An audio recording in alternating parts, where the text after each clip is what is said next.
Përshëndetje të dashur miq dhe mirë se erdhët. Përsëri jemi sot së bashku edhe për një tjetër recetë. Sot disi jam nostalgjike në ato recetat e vjetra dhe më kujtua receta e fëmirisë së kekut, të cilin shpesh na e përgatiste nëna ime.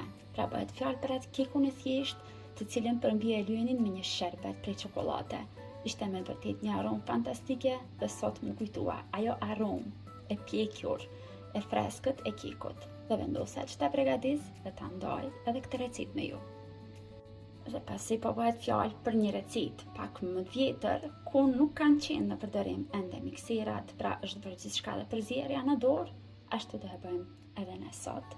Dhe fillimisht në një im pak më të madhe, do vazhdojmë që të shtojmë 3 vezë të plota.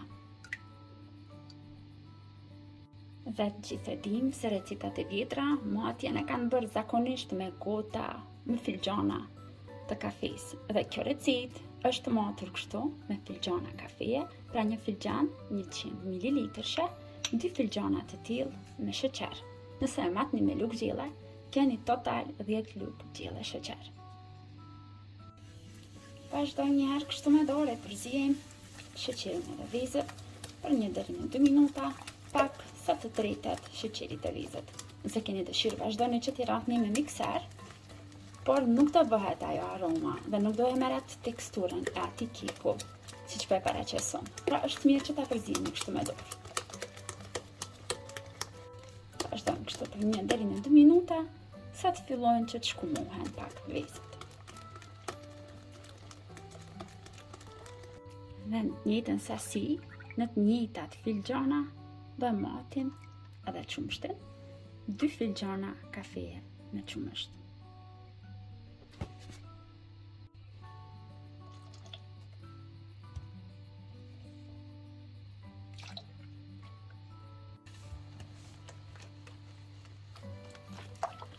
Ndërsa vaj, do shtojmë vetëm një filxhan për 100 ml. Dhe në këtë recetë nuk duhet të mungoj orizi i bluar, gris ose semolina, nga ajo që përgatisim gjellra për fëmijë të vegjël, pra nga ajo do shtoni një gotë çaji, 100 ml ose një filxhan kafeje, dhe nëse e matni me lugë gjelle, keni fiks 5 lugë gjelle. Vazhdojmë që ta shtojmë mielin, dikon 10 deri në 12 lugë gjelle miell, dhe kontrolloni mielin sepse do ndryshojë nga matësia e vezës. Unë do shtoj edhe pak aromë vanilje dhe një pako pluhur për pjekje. Dhe vazhdojmë edhe një herë të fundit që gjithçka kështu lehtë të përzijejë mirë, derisa të formojmë një masë të mirë homogjene. Sigurohuni që të përzijeni mirë edhe qoshet, që mos të mbesin brenda trupa. Dhe unë shtova fiks 12 lugë gjelle të plota me miell. Dhe duhet të fitoni një dentësi kështu si kjo. Tani do na duhet një tepsi për pjekje, ju mund ta shtoni edhe në formë rumbullake nëse keni dëshirë. Unë do e bëj kështu në kësi forme dhe dimensionet e tepsisë janë 25 me 15 cm. Rumin që përgatitëm, vazhdojmë të shtrojmë tani këtu në tepsi.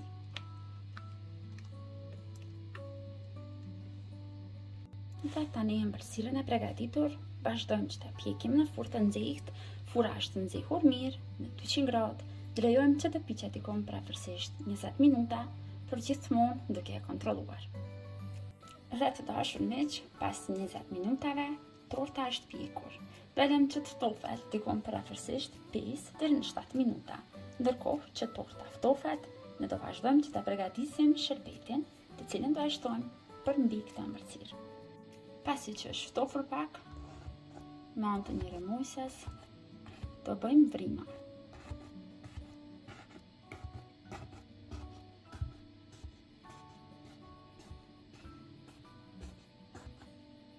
Vrimat do na shërbejnë që shërbeti të futet dhe përton brenda vende, dhe kështu do na del torta pastaj me 2 ngjyra.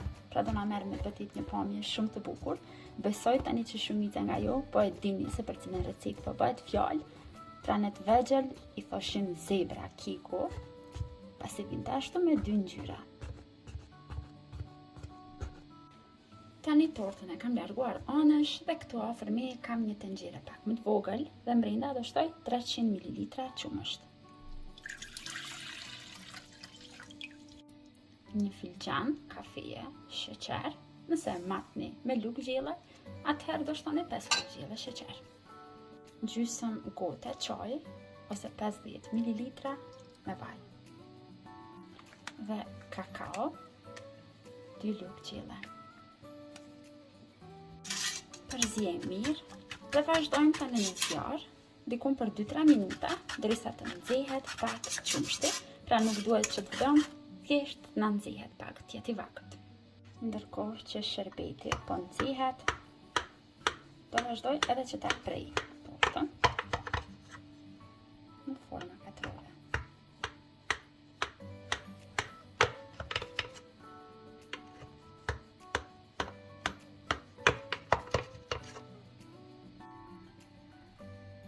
Dhe tani që është i vakët qumshti edhe të gjitha përbërësit tjerë që shtuam brenda, vazhdojmë që ta shtojmë mbi tortë.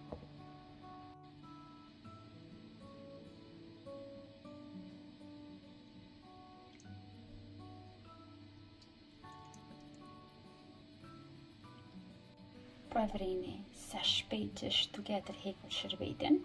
Kjo ndodh për shkak të orizit të bluar ose grizës që kemi shtuar në brenda, pra griza tërhek shumë shpejt shërbetin dhe jep një aromë tejet të këndshme ëmbëlsirës. Dhe pasi dua që ta mbaj atë recetën origjinale, dekorimin do e bëj vetëm me kokos.